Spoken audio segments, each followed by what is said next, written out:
Hello guys, welcome to my channel. Guys like, share, comment and subscribe. एक बहुत ही सर्द और बर्फीले इलाके में एक नन्हा सा पेंगुइन पैपू अपनी माँ और दूसरे पेंगुइन्स के साथ रहता था। ये इलाका जहाँ वो रहते थे अंटार्कटिका कहलाता था और वहाँ हर तरफ बर्फ ही बर्फ होती थी। पीपू बहुत शरारती और चंचल पेंगुइन था। उसे बर्फ में खेलना और तैरना बहुत पसंद था, लेकिन एक मसीला था, पीपू को तैरना ठीक से नहीं आता था। पीपू को हमेशा अपने बड़े भाइयों और दोस्तों को देखकर हसद होता था जब वो बर्फीले समंदर में तेजी से तैरते और लंबी लंबी छलांगें लगाते। पीपू का ख्वाब था कि वो भी एक दिन इतना ही अच्छा तैराक बने जितना उसके भाई थे, लेकिन जब भी वो समंदर में जाने की कोशिश करता, वो डर जाता था क्योंकि समंदर का पानी बहुत ठंडा और गहरा था। पीपू की माँ हमेशा उसे तसल्ली देती और कहती, बेटा, तुम्हें सिर्फ अपनी हिम्मत बढ़ानी होगी। एक दिन तुम भी सबसे बेहतरीन तैराक बन जाओगे। एक दिन पीपू ने फैसला किया कि वो अपने खौफ पर काबू पाएगा।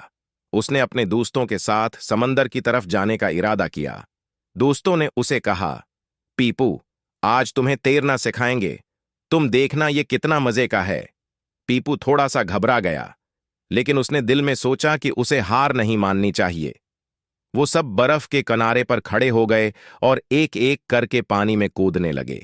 जब पीपू की बारी आई तो वो डर गया, लेकिन फिर उसने अपनी माँ की बात याद की और हिम्मत जमा करके पानी में छलांग लगा दी। जैसे ही पीपू पानी में गिरा, वो फौरन ऊपर नीचे होने लगा। उसे पानी बहुत ठंडा लगा और वो डर गया कि शायद वो डूब जाएगा, लेकिन उसके दोस्तों ने उसे सहारा दिया और कहा, डरो मत पीपू, बस अपने पैरों और परों का इस्तेमाल करो। पीपू ने पहले तो घबराहट में हाथ पांव मारे, लेकिन फिर उसने अपने परों को हरकत देना शुरू किया और वो आहिस्ता आहिस्ता तैरने लगा। उसे हैरत हुई कि ये इतना मुश्किल नहीं था जितना उसने सोचा था। थोड़ी देर में वो खुद से पानी के ऊपर तैरने लगा। कुछ दिनों की मेहनत के बाद पीपू एक बेहतरीन तैराक बन गया। अब वो अपने दोस्तों के साथ मिलकर बर्फीले समंदर में तेजी से तैरता और खूब मजे करता था। उसे अब पानी का कोई खौफ नहीं था, बल्कि वो सबसे आगे आगे तैरता और लंबी छलांगें लगाता था। उसकी माँ को पीपू पर बहुत फख्र था और उसने कहा, देखा बेटा, हिम्मत करने से कोई भी मुश्किल आसान हो जाती है। तुमने अपने खौफ पर काबू पा लिया और अब तुम बेहतरीन तैराक बन गए हो।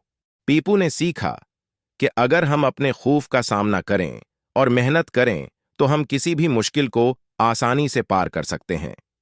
अब पीपू दूसरे नन्हे पेंगुइन्स को तैरना सिखाता था और उन्हें भी हिम्मत देता था कि वो अपने खौफ पर काबू पाएं। ये कहानी हमें सिखाती है कि जिंदगी में मुश्किलात और खौफ का सामना करना जरूरी होता है। अगर हम हिम्मत और मेहनत से काम लें तो कोई भी रुकावट हमारे रास्ते में नहीं आ सकती। जैसे पीपू ने अपने खौफ पर काबू पाकर तैरना सीखा, वैसे ही हमें भी अपने ख्वाबों को हासिल करने के लिए मेहनत करनी चाहिए। Thanks for watching. Guys like, share, comment and subscribe.